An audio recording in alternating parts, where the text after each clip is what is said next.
on behalf of what I believe to be a majority of parents at Bear Branch Elementary. I have my own children have attended Bear Branch for 13 years, over the course of 13 years. I have 3 children who are currently in 12th, 9th, and 5th grades.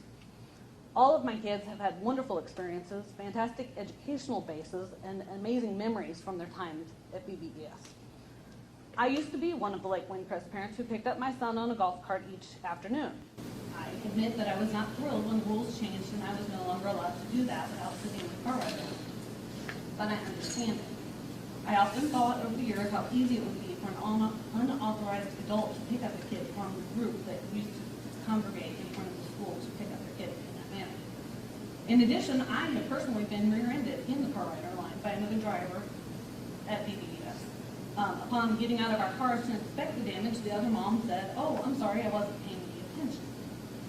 Little damage was done and everybody went about their business, but what would have happened if a child had been crossing between our 2 cars in that moment? With previous walkout policy, children were always walking between the cars. This rule might take away a few privileges and add a bit of inconvenience, but at the end of the day, the point is to keep our kids safe, and that is always the side that I'm on. I've been pretty vocal in responding to the various media outlets that have picked up this story. I've spoken to a number of parents about the issue. Of all the parents I've spoken to, only one believed that this approach was necessary. Most have asked what the heck the real story was because what they saw on the news didn't reflect what they knew of our school, our district, or our administration. This leads me to believe that a large percentage of the BBES parents don't even understand why this happens right now. Most of this drama ended a few weeks into the school year. Everything has been running smoothly for over 7 months now. If there are isolated instances where particular parents still are having issues with the district and the safety dismissal procedures that took place because of this, I understand that. It sounds like there's parents here who possibly have some other issues that are worth continuing to discuss. But the majority of students at this school do not fall into that category. And I really wish the media had not been brought in to resolve this situation. Our top-notch school and district have been turned into a mockery by people who have no idea what happens on a daily basis in this amazing place we all call home. My husband and I have chosen not to bring all of this media attention up in my son's presence because he is at BBES to learn, not to worry about grown-up problems. My son is a deep thinker and a bit of a worrier, so we just didn't feel like the need to drag him into the fray.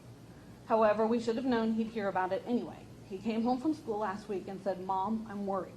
What if someone comes to school and tries to do something because our school was on the news and people are saying mean things about Mrs. Ray?" He did not hear this at home. When my husband and I discussed this, we only did it when he was not there at all. We didn't do it after he went to bed. We did not discuss it when he was in the house. But these kids are aware of what's going on anyway, and that makes me angry. Angry enough to stand up here and speak when public speaking is something I really hate to do more than anything. This is not an issue of school rights versus parents' rights. This is about the rights of the 639 boys and girls enrolled at BBES to have a stress-free learning environment. The media has no place at our school. And this issue is really relatively trivial compared to, like I said, I have a 12th grader and a 9th grader. What you guys are going to come up on in a few years, this is nothing compared to that. In the grand scheme of things, sitting in car rider line or having your kids ride the bus home or having to wait a little while to safely walk your child home is not that big of a deal. My son rides the bus most days now. He's at my front door at 4:01 every afternoon. On Friday of this past week, thank you. On Friday of this past week, we had someplace to be at 4 o'clock, so I used the car rider line. I entered the back of the line at 3:36 p.m. I pulled out onto 1488 at 3:48 p.m. It took me 12 minutes to go through a car rider line by being strategic about my timing. My son was with me 23 minutes after school let out, and he was among the last to be picked up. There were probably 10 cars left behind me in that line. This is only a big deal for those who chose to make it a big deal.